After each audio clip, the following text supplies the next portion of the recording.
संगमनेरमध्ये आगामी निवडणुकांच्या पार्श्वभूमीवर महायुतीची महत्त्वपूर्ण बैठक पार पडली।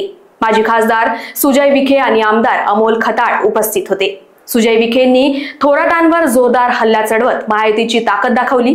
संगमनेरमधील या बैठकीची राज्यभर चर्चा सुरू आहे। महायुतीच्या रणनीतीला बळ मिळाले।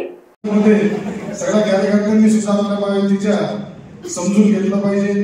आज जसं साहेबांच्या माध्यमातून दादांनी सांगितलंय, भोजापूरला 44 कोटी आले, साकूर भागामध्ये उपसा सिंचन योजनेचा सुद्धा डीपीआर बनलाय। तर त्याबद्दल सुद्धा मी आपले सर्वांचे नेते आदरणीय आमदार राधाकृष्ण विखे पाटील साहेब, डॉक्टर सुजयदादा विखे पाटील यांचं अभिनंदन करतो। आणि या पद्धतीने नगरपालिका आधी होती, जिल्हा परिषद पंचायत समिती नंतर होणार आहे, परंतु अतिशय चांगला निर्णय दादांनी घेतलाय एक समिती स्थापन करण्याचा। आणि या समितीमुळे माझ्यावरचा निम्मा भार कमी झाला, पण मागून आवाज येत होता का सगळे अर्ज माझ्याकडेच घेऊन यायला बसले आहे, आमदाराला असं इच्छुक झालं। त्यामुळे जे काही येतील त्याचा पूर्ण अधिकार उद्या शिवसेना, भाजप आणि राष्ट्रवादी आरपीआय महायुती म्हणून आपल्याला काम करायचं आहे। आपल्या सरकारच्या माध्यमातून आदरणीय फडणवीस साहेब असेल, आदरणीय शिंदे साहेब असेल, आदरणीय अजितदादा असेल, यांच्या माध्यमातून जो काही विकासाचा डोंगर गेल्या 3.5-3.5 वर्षापासून सुरू आहे।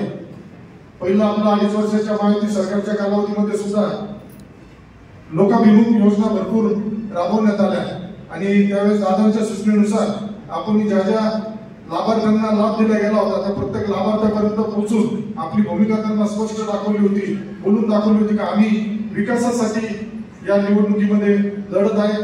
परंतु दादा आता विकासाबरोबर आम्हाला थोड्या काही गोष्टी इथं छोट्या मोठ्या कुस्त्या कार्यकर्त्यांना करावं लागतात, पण त्या कुस्त्यांमध्ये सुद्धा आपले कार्यकर्ते चांगले आता तरबेज झाले। फक्त विनंती राहील आपण समोर सगळ्यांना, जे उमेदवार आहेत दादांनी सांगितलंय साहेबांच्या फायनल जे आहेत नामदार साहेब आणि सुजयदादा करतील, परंतु त्यापूर्वी आपल्यातील जे काही थोडे काही प्रकार मधल्या काही कालावधीमध्ये जाणवले, आज ते बोलणं योग्य नाही, परंतु नंतर बोलायला भी संधी मिळणार नाही। त्यामुळे फक्त विकास या गोष्टीला मानून आपण पुढे गेलं पाहिजे।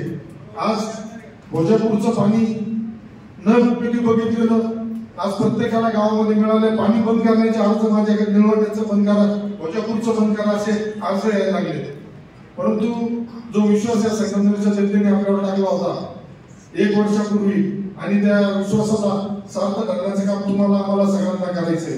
जबाबदारी मोठी होती, पण ही जबाबदारी तुम्ही सगळ्यांनी चांगल्या पद्धतीने पिलून पुढे दिली। त्यामुळे येणारी जिल्हा परिषद पंचायत समिती, दादा तुम्ही म्हणले जिल्हा परिषदेचा अध्यक्ष, पण आम्ही आपल्याला शब्द देतो पंचायत समितीचा सभापती सुद्धा आम्ही या संगमनेरमध्ये घेतला।